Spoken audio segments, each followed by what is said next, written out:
Hello, everybody. That was an awesome game of Zapotec that just took place. I got to watch most of it, and Team Candace for the win.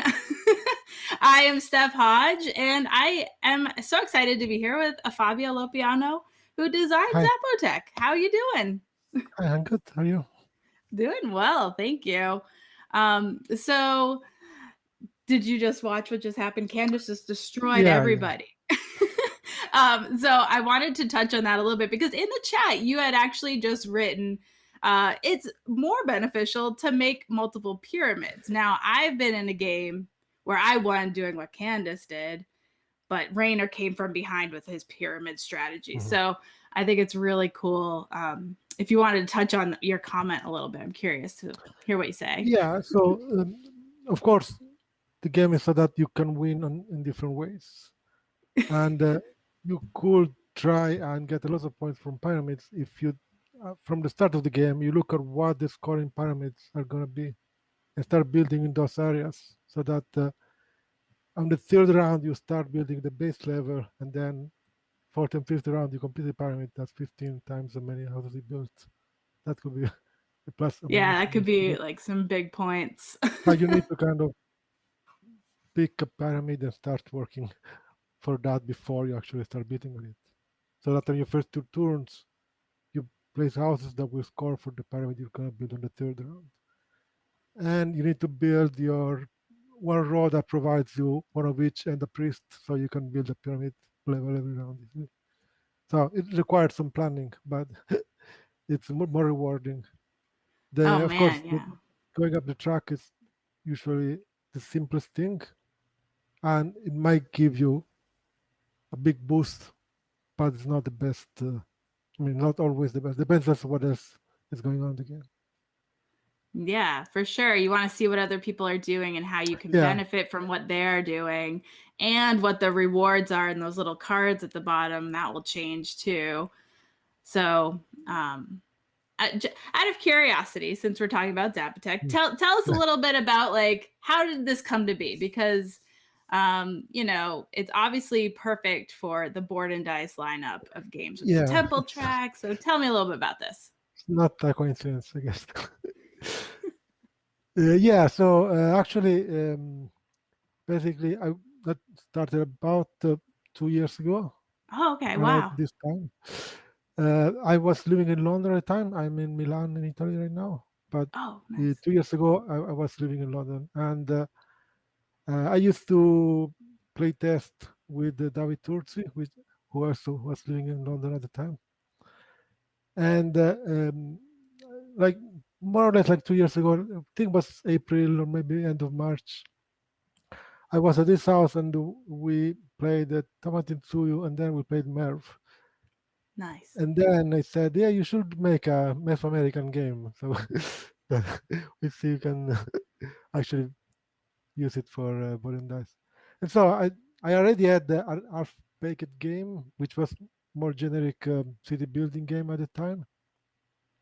And so I started reading about some civilization of the period, and it was interesting to see to learn about the Zapotec civilization, because it was built around these 3 valleys, and my game already was like the other 3 areas, and the mechanism of having like 3 different dimensions for every building you can build was easily adapted to this like 3 valleys story. Nice. And so that that's how it started. So a couple of months later, I already had like a working prototype, and then we kind of used to play once a month with David. So 2 months later, I brought this prototype, we released it, and he was going to meet with Board&Dice like a couple of weeks later for some other playtesting group in Italy even. And so I said, give me a prototype, I'll bring it to them and see what happens. And they played it, they liked it. We actually, when it was playing, it was kind of chatting to me like we're playing it, and they're liking it. And so they liked it. But yeah. So what you're saying is this game is directly responsible for David Turksey. He said, make a game. he kind of contributed to the to the genesis of the game. That's amazing. I We love are good that. friends. That I mean, I because um, when I lived in London, I was kind of in this. There was a circle of designers. There were several good game designers in the area, so we kind of played with each other, and so yeah, we become friends and we played a lot. nice. So that's how it So, did happened. you once you moved to Milan, Italy? Did you find that awesome group in that area as well, or Yeah, for a few weeks or months, then everything shut down. but yeah? Okay, got you.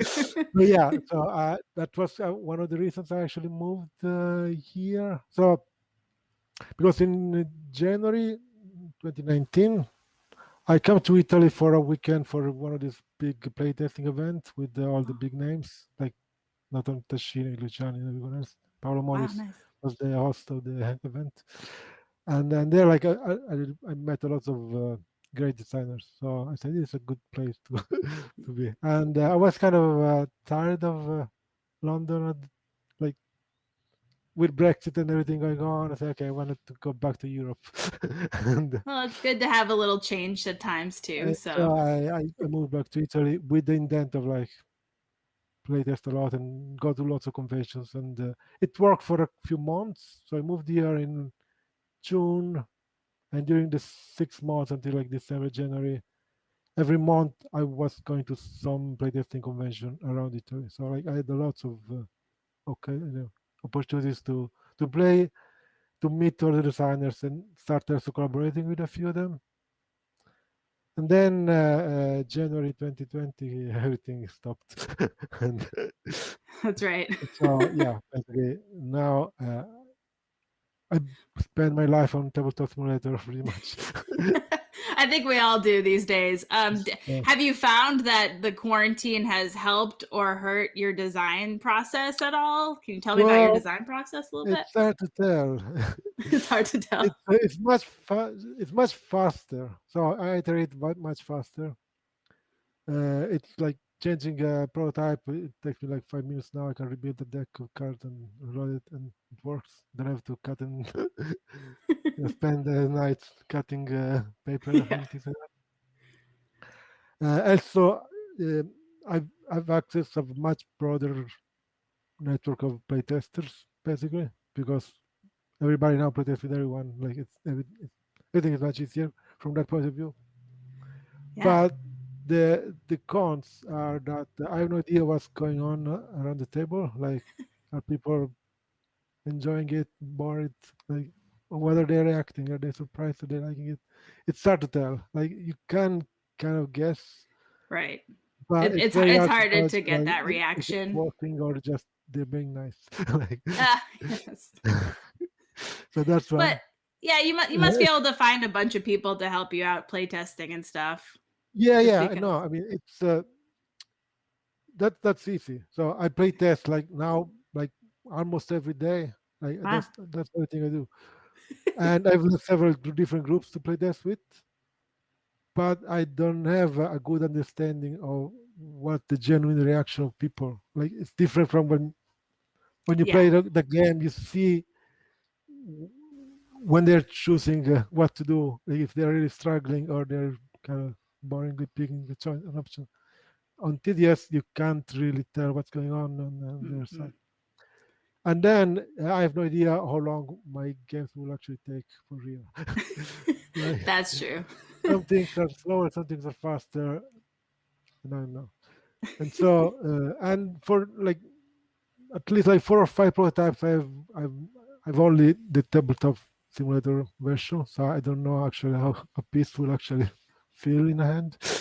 So that's kind of weird. And, maybe So how do you know when a game is pretty much done and you're ready to like pitch it to Board&Dice or a publisher? yeah, I don't know, right? well, no, I mean you kind of understand if the game is working and mechanically it works and it's balanced, but how much fun are people having? It's hard to tell. Will that That's right. work on the table, or like how much depends on the setting? Like the yeah, it's hard to tell. So that's kind of the main problem. That's And true. so I have a game that is almost finished, already signed, and it will go on Kickstarter probably end of this year, maybe early next year. But I Oh, never nice. seen it in paper. Only You've never so I seen have it, no but idea. just TTS. It's weird. So yeah, it's definitely a different age. Do you think that TTS will forever be in your like design process now that we've already like established this like platform? Yeah, I think that it's a valuable resource, and I will hopefully keep playtesting on Tabletop Simulator, but I will still going on real events with real piece of Oh, paper for and piece sure, of for wood, sure. and that will be a so because then you can get the best of both worlds because you can iterate quickly and in a week you can make lots of progress and then print the actual prototype, bring it somewhere, and see how people actually react to that, and then you can adjust. Yeah. No, I think So it's definitely a good tool, and it's easy to get people involved online. Like the Zapotec that they just played was on Tabletopia. It's mhm, fantastic. I even got to play that a few times now, and so it's great that it can be presented so early. In fact, because the game isn't due out until BGG Con in November, which is awesome. And so mhm. just having it available for people to try and Yeah, just get their eyes on it, and it's a really good tool to have something like that. So like and sorry. like for example about the length of the game. So the game is Sure. much quicker In person. because Yeah. you pick your card, you can start getting your resources. Everybody does it at the same time. But on Hmm. tabletop, yeah, you only can look at one thing at a time. So if One I'm thing at looking a what time. you're doing, I'm not taking my resources. And so the time becomes like twice as much. And Yeah. because lots of the things happen in parallel, because once you reveal your cards, you can look at what resource you have, you can plan what houses you can build. And when it's your turn, you already know what to do. But on tabletop, you see that when it's your turn, you get your resource, then you think, oh, this time should have been spent while the other player was taking the turn. Yeah. So when everybody knows how to play, the game lasts like less than 1 hour, even in Oh four yeah, I players. could see that. So But I on I tabletop, kind of it's more noticed so that many. about your games, that you generally have like a 60 to 90 minutes range. Is there a reason for that, or you just like happen to fall in that Yeah, nice zone? so this used to be like my general approach, mostly because most of the playtesting event where I went to, we had like a 90-minute slot. So if I want the game to end, I need to last less than 90 minutes, including explanation and feedback. But now we're on TTS, we cannot play test all day long, all day. Like there is no longer this time constraints. So it might the newer games might take a bit longer. That But then again, we don't know exactly how much longer because I have an idea how this tabletop simulator time translates into real time. That's true. But you have that kind of like same kind of depth in your games that I've noticed, like Kalamala and Merv, Ragusa. They all have that the player interaction and about a 90-minute playtime. And so I Mhm. kind of noticed that with Zapotec as well. And so, but for me, Zapotec didn't really have uh, that like one mechanic that you seem to put in your other games where you help other people, so to speak. Yeah, so that was like mostly the pyramid should have been like, Okay, and that's yeah, I not was wondering where if it is that's the because pyramid. when Yeah, you okay. complete the pyramid, you are helping everybody in You're that pyramid, helping but other people. you might want to help yourself more than the others. So you want to make sure you have like more houses than others matching that. But that's like Nice. where the positive interaction is, like, because Gotcha. it's hard to build a pyramid, to complete a pyramid on your own. So you need to work. So ideally, you could build like 3 pyramid with 3 people, 1 layer each, because That's then you true. can do that in 1 turn. Because in 1 turn, everybody adds 1 layer. But if you have to do it on your own, you have to do one per turn. So you need to start like on the third turn if you want to do the full pyramid. And then the other interesting part there that once you have this pyramid building things and everybody wants to get into that pyramid which is about to complete, then turn order becomes critical because you want to, or you might either want to go first to be the one to complete, or you want to go last to see which pyramid is about to complete. So you can put the last piece. Oh Because yeah, if that would be good. if there's just two level 1, you don't know what the other player, where the other player put the level 2. You want to put the level 3 on top of that. So there is some interaction there, and the game is, as most of my games that I try to be, about looking what the other players are doing and trying to use your prediction, like they're going to do this, so I need to do that. Yeah. And For me in Zapotec, getting up the pyramid track is important because one, you get 9 points, but two, you get all these other cool bonuses along the way. So yeah, that's the offering tracks. Yes. yeah, that the track, I forget what it's called, but I love that. I love the use of this track because it feels very in line with other Board&Dice games. They always have like a temple track, and then there's always like the cards that you can buy to also get some one-time bonuses. So I think you incorporated that all very well in Zapotec, and I really like the multi-use cards because you're like, I want this middle picture, but I don't want the resource there. And it's like, oh, but I also want the high number because I want to pick last. I want to get all these things. So it's like 3 things you have to think about with picking this card, and it's so important. So how did you come up with something like that? Yeah, I like when you have to take one decision that are multiple effects. Like, for example, also in Merv, where I put my Meeple decides what action I can do, what resource I get, and where into order I go next round. And you want one of the two, but the other, or maybe 2 out of 3, the third 2 you need to adapt. So it's like I like this kind of constraint where you cannot have it all. You need to choose which one is your best and then adapt to the other 2. And so in this case, the cards in Zapotec are like not multi-use cards, but they're multi-function cards. So you use them for all its functions, not just for one of them. So you need to kind of make sure that the card you pick works on all dimensions.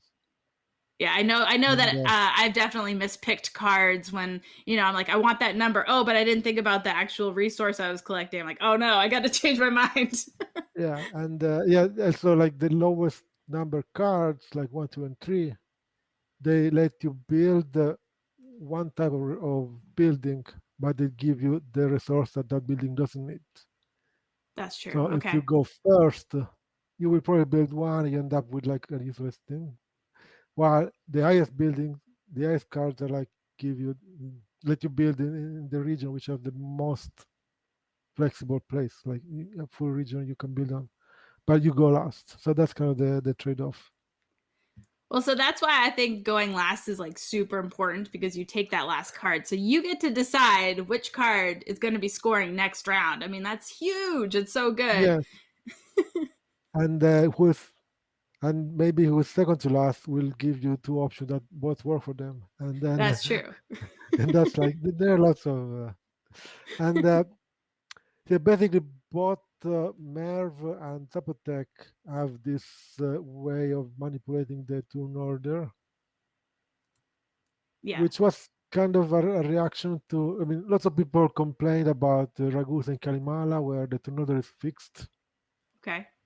And there is a perception that who's first has a better, I mean, it's an advantage compared to who's last, which is not true, but the perception is hard to kind of. And so for this once, I was careful in using like a variable turn order so that at least people will not complain about that. No, I really like how it's decided in this, and I actually like how it's decided in Merv too. If you want to pay extra, you can go first. Yeah. But the trade-off is that in my first 2 games, it's a continuous play, so there is no end of turn, reset, containment, and so on. So it's a much quicker play.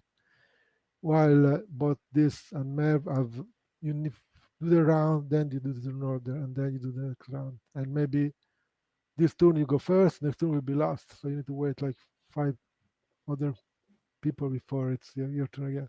So there are pro and con in using fixed turn order or variable turn order. But depending on the game, one works better. Yeah, no, I think I really like how it works in Zapotec, because you might wait a while if you go first in one round and last in the next round, but that's your choice based on the card that you're Yeah. playing. So, so what was I gonna say? I was gonna say okay, I already asked that one. So what has been a surprising moment when designing any of your games that you have? So you have like 4, already well-known games. So has there been a surprising moment for you or something you'd like to share from the history of those games? Surprising. I don't know what kind of surprising moment you're Like, thinking so about. Like, didn't you win an award for Kalamala? Was that like an yes, awesome that surprise was or were you definitely expecting a it? surprise because yeah, that was a funny thing. I heard about this Hippodice competition like a couple of days before the expiration date. I, I sent my rule book by email, of course, as an application for the competition. And then after a while they asked for the prototype, I sent the prototype, and eventually I won. And I really thought at the beginning there was a joke from one of my playtesters that sent me this email. And actually it was true. And that was my first game ever. I never designed any game or anything else before that. So I had no expectation to even publish that game. I was just playing around like that. And that was my because of the victory there, like the award. I got several offers for publication. Then I went with all them. So that was kind of a completely unexpected. So that's And really yeah, awesome. That you've already come so far. So when did you first like decide I'm going to make Kalamala? I'm going to make board games, or did you well, have I board mean, I games didn't really before? decide that. Like, basically, I started playing games a long time ago. So like 2004, something like that. So 15, 16 years. And I'd been playing a lot. I was playing also before, like mass market game, but that was when I started actually playing. I mean, I learned games like Puerto Rico and Catan and St. Petersburg was all the hot ones at the time. Yeah. And that was like I entered this kind of world, and I played like several times, like twice a week, maybe a weekend as well. So I kind of start getting into this hobby. That was at work, by the way, because so I worked at Google at the time in Zurich, and then there is a big group of board game players there, and we had like a huge library at the office, and every like twice a week after like 7 p.m. we started working and playing games there, and then eventually some weekend and so on. So I started playing a lot, but I always was a player. I never thought about doing more of that. And when eventually in like 2013, so after a while, I moved to London and I started going to board games clubs there. Like there's a big meetup meeting every day somewhere, like 40, 50 people every night. Was Nice. Wow. like great. Yeah, like on the weekends there were like 120 people, like a mini convention every weekend Oh in my like a big goodness, that sounds place. So that was amazing. like, yeah, and that's where I met a lot of designers who actually were playing there. And then I started like playtesting some games, and one playtester was the other. I start getting some ideas. Like maybe I should try something as well, but just for I mean, as a game. Not I never thought I would actually publish a game. So that was like the last of my worries. Wow. So And it then sounds like yeah, that's how it's it happened. it sounds like a pretty new adventure for you. So now that you are a designer, do you have like a tons of design ideas going on in your mind all times? Well, yeah, ideas are easy to come, easy to go. They usually don't stick. It's hard to get something that works. But yeah, I've I've been kind of working a bit more on game design lately, and I'm still hoping to keep like one game per year. I'm not like going to do like 50 games a year like some people, but I'm trying to keep one, making sure it works, and then move to the next. But yeah, I Well, should go for more. nice. At least I try, but then usually don't work. So you already kind of gave us an insight that there's going to be a Kickstarter for one of your games coming up. How many other games do you have in the works? Or are you allowed to talk about those at all? Or So one game it's been signed some time ago. It's a very small two-player games with inside the box, but I'm not sure when it will come out. Maybe UK Game Expo. I don't know. And that's like a smaller like two-player games that it was kind of a spin-off of Ragusa. oh, okay, cool. Because the Ragusa in my first design was a dice drafting game. So wherever you place a house, there was a number from 1 to 6. So you draft the dice and put the house there. Oh, okay, wow. But that was too restrictive. Like you couldn't Okay. do whatever you wanted easily. That makes And sense. so I removed the dice drafting and put that in a game that is only that, which is a two players. You dice draft and put the piece on the X, and then there's some area control and some scoring, but it's just trying to put the discs on the right places on the board. So Cool. this one has been kind of on the side. It's part of this series of lunchbox games that Inside the Box was working on.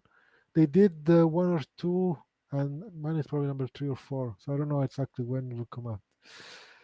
And then there is another game which is a much bigger game. It's like I don't know much I can tell about because it's not been announced yet by name, but it's a co-design with Nestor Mangone, who worked on Newton and Darwin's Voyage.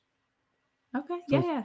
designer from Italy here. I met at one of these meetups here, and it's a network building kind of economic game. It's like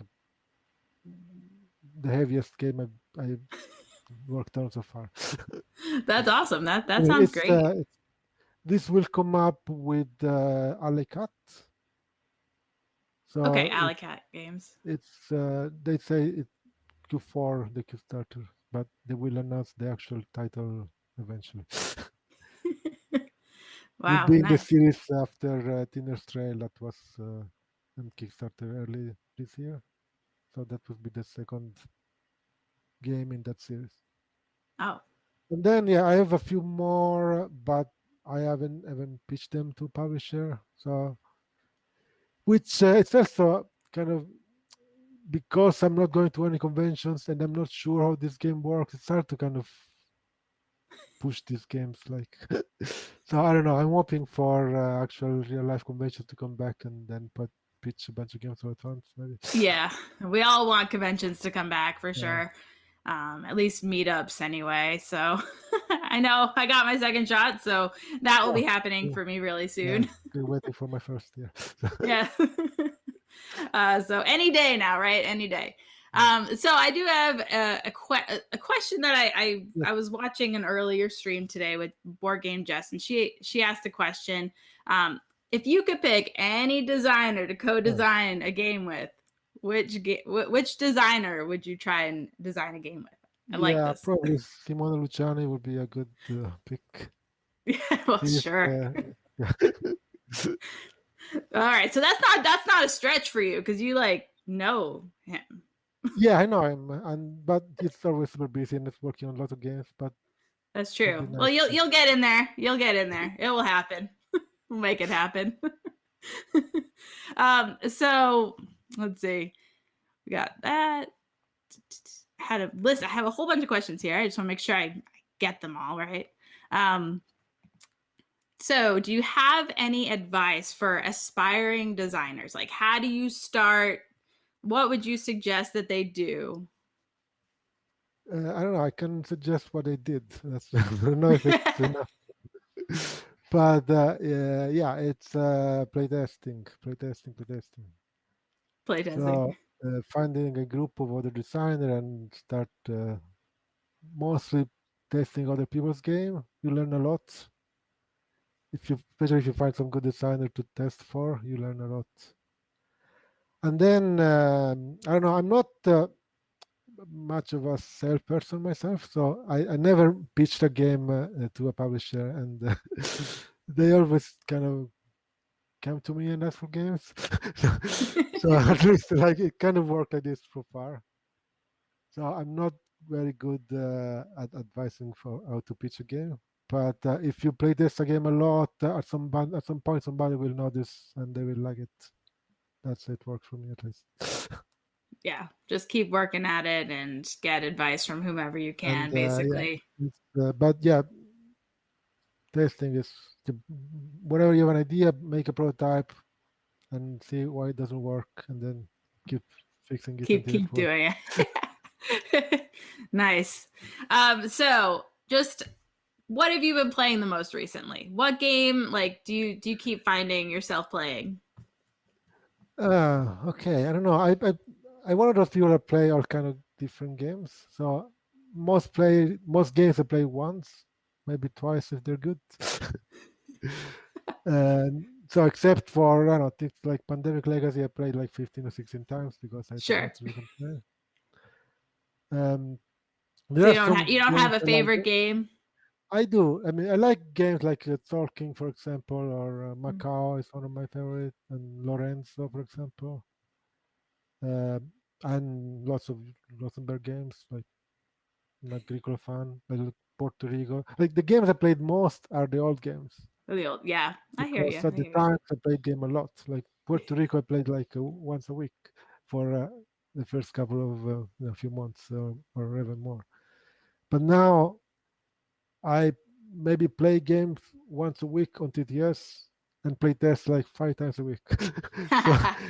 So what you're saying is all your free time is spent to play testing your games. Yeah, no, mostly not all my games. I play test everybody's games. Play testing everybody's games. And so that's like you kind of return your playtesting favors to other designers, but you always have something to play in that way. So lots of games I played before they come out, and then when they come out, maybe I don't. You're like, whatever, been there.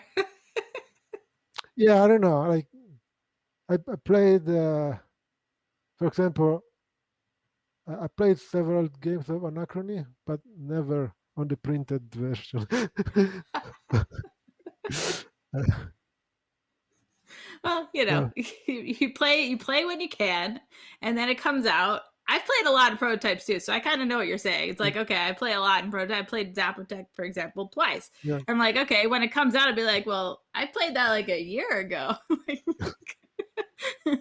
So, but you know, it doesn't make the game any less good because and then there are so many games coming out every year that if you want to stay up to date, you need to play them. Most of them, you cannot play them all, but you cannot play them like more than once or twice.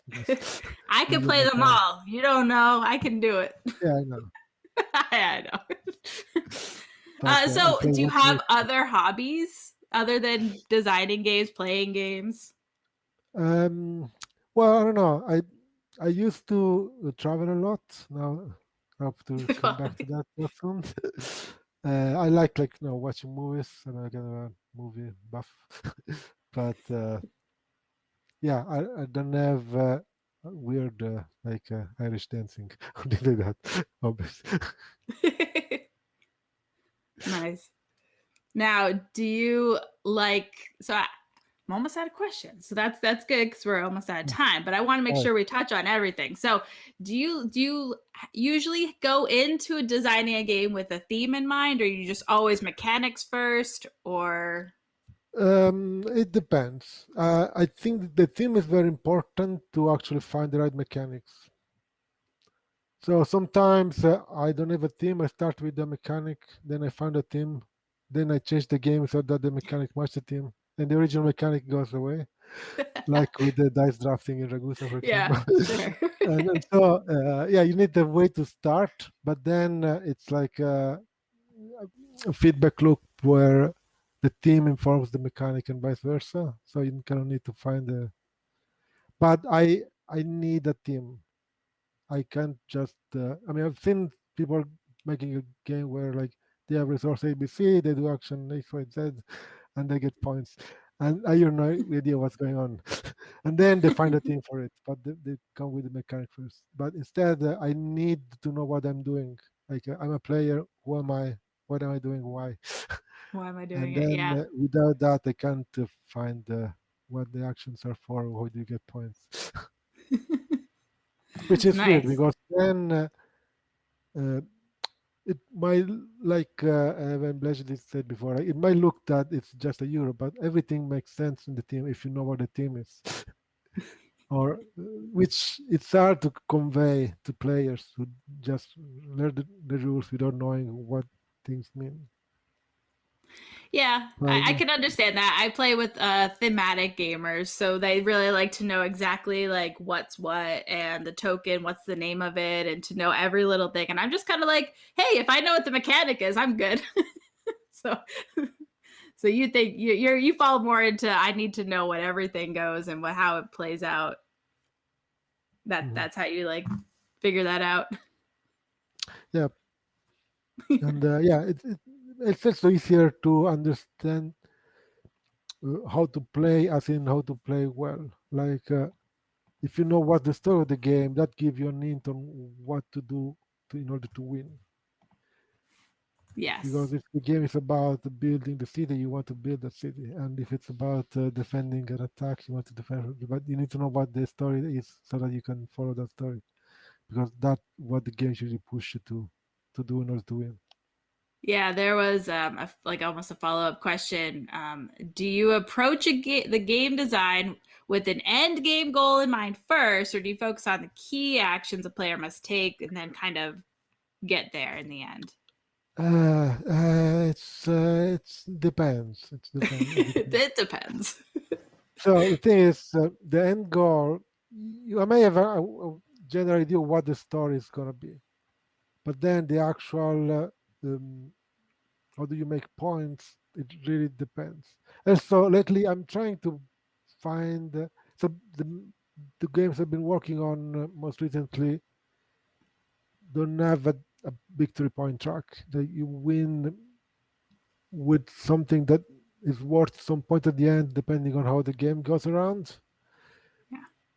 Which is I'm experimenting with new ways of on different ways to actually score points. That it's not just getting points from any action you do. So you get some achievements, and those achievements will be worth some amount of points depending on what happened, so that everybody is as engaged in make sure that the right things are worth more, and trying to find what to do in order to get the best.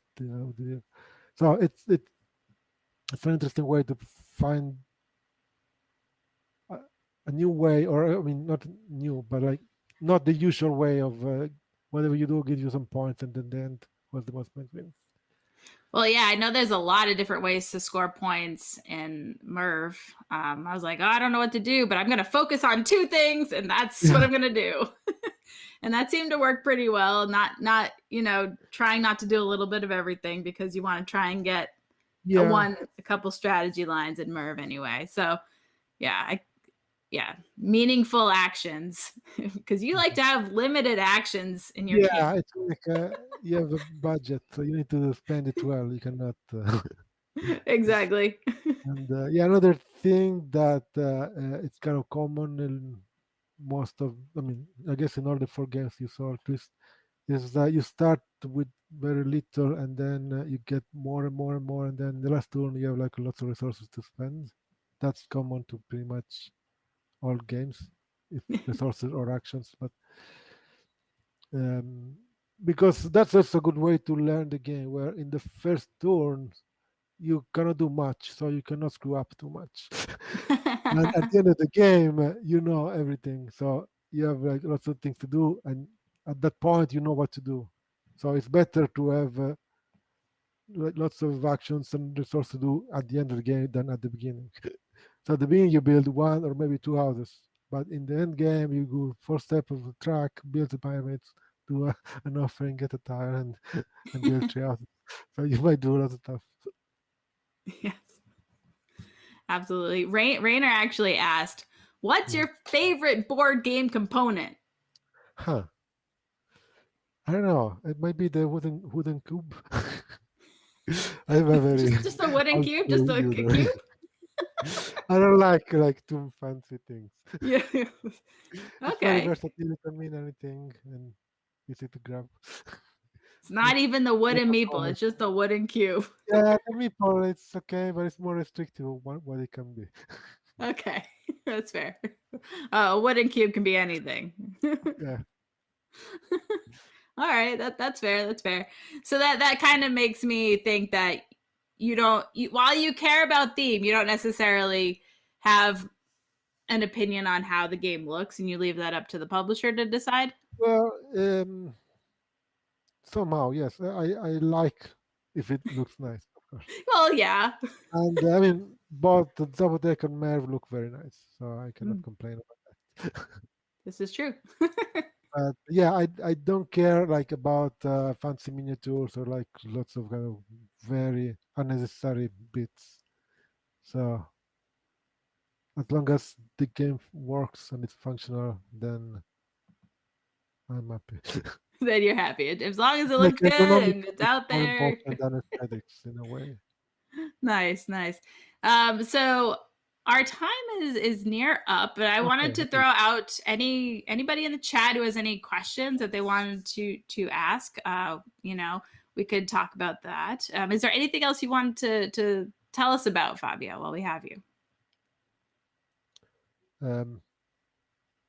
Any questions from the chat? I didn't follow the. I don't see any. I kind of was throwing them out there, but yeah, we're all very excited to go back to our game groups. Do you think that because since you moved to London and you found those game designers and you got to have a prolific game group, if you will, that's really what drove you to design your first game, is just having those people there? Yeah, because from one side I kind of realized that it's not that esoteric to to design a board game. Like before, I always assumed that there is somebody who does that, and I just play them.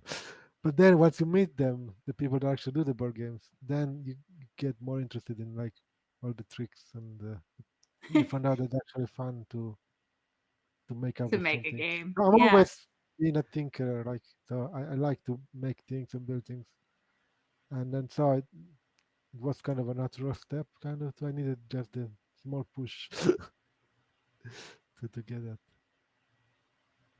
Oh, it looks like there was a question about the gameplay earlier. Mariner's gonna type it in here, but yeah. So I agree. It's all about like who you're playing with, and and it's great that gaming is becoming so well known that everybody seems to have like a game group that's like really great, and so it really does make all the difference. Playing with designers will make you think more critically on what you're doing and how you take actions. So I think that's a really and there is always a con in that, like because once you start once you start thinking like that, then you cannot enjoy a game more like simply as before, because now every time you think, why did it did that? And then you think, because they did that, and then you start thinking about like what's behind the design instead of just enjoying the game. Sometimes can be. Yeah, I can hear that, but I think that also makes us, if you are thinking like this, then you're kind of getting a critical mind too, and you can kind of see, what it gives you a direction on games that you personally like versus just playing, whatever 100 times over, which is great too. But, having a more critical mind and playing other things that, are out there. That's why I aim to play all the games, because I want to know what's out there. I want to see everything. There was a question in the Zapotec game. Oh, yes. You only take 5 turns. What is difficult? Was it difficult to find the balance from turn to turn and the escalation from the gameplay? Not as as difficult as it might seem. So initially, the game was like 6 rounds, but 6 rounds was enough to do pretty much everything. So in 6 rounds, you could go on the top of the track and build all the pyramids. And you might still, but you need to be very good at that. Yeah. And then basically, how many you can place at most 9 houses anyway on your grid. And if you do 2 per rounds, that's already 10 houses. So in theory, 5 rounds should be enough. You also need to spend the resources to do other things. So you need to kind of find the right optimization. But you want to basically, once you have 3 houses in a row, which you can do already on the second round, you start getting 4 resources plus 3 special resources every round. So that's enough to do a lot of stuff. So that then the problem becomes what's the cost for the things so that you spend the right amount by the end of the game. So no, I like it at 5 rounds. That was a good choice because you can't do everything. Leaves you I wanted one more turn. Yes. And that's okay. Don't give the players everything they want. Yeah, they need to suffer. There was one more question in the chat. How much data do you gather during play tests? Well, it depends on the stage of the project. Like at the beginning, you just want to know why it doesn't work. Not if it doesn't work, because that's for sure. When as the game becomes more solid, you want to see like are people enjoying it? Like what part of the game is boring? What's interesting? What should we remove? What should we add? But it really depends on what the stage of the game and what changes are you testing compared to the previous iteration. But yeah, I don't do actual data. I don't fill spreadsheets with numbers and then compute formulas. I more try to understand what's going on and figure out what needs to be adjusted. And maybe in some cases I could keep track of some numbers, so like how many resources were spent or like what happened by this turn, but only if I'm trying to fix a specific problem. It's not something you do on every test. Yeah, sure. Yeah, totally dependent on where you are in the process. That makes sense. So I just wanted to say thank you so much for joining us today, Fabio. Zapotec is absolutely fantastic. I've already played it a few times. I highly recommend everybody checking it out if they can during Board&Dice Con this weekend or any other time when Rainer's around. Join their Discord. But yeah, it's slated to come out of BGG Con special release. So we'll all look for it at BGG Con in November or on BGG in general. So we're so excited that you could be here and explain all your awesome games and your process and everything. So hopefully you'll get that shot and you can attend con soon like the rest of us. We all want it. I hope to get to BGG Con. I'm not sure I'll be able to, but I can still hope. So yeah, thanks again for joining us, Fabio. It's been wonderful talking with you. Sure. Likewise. Okay. Thanks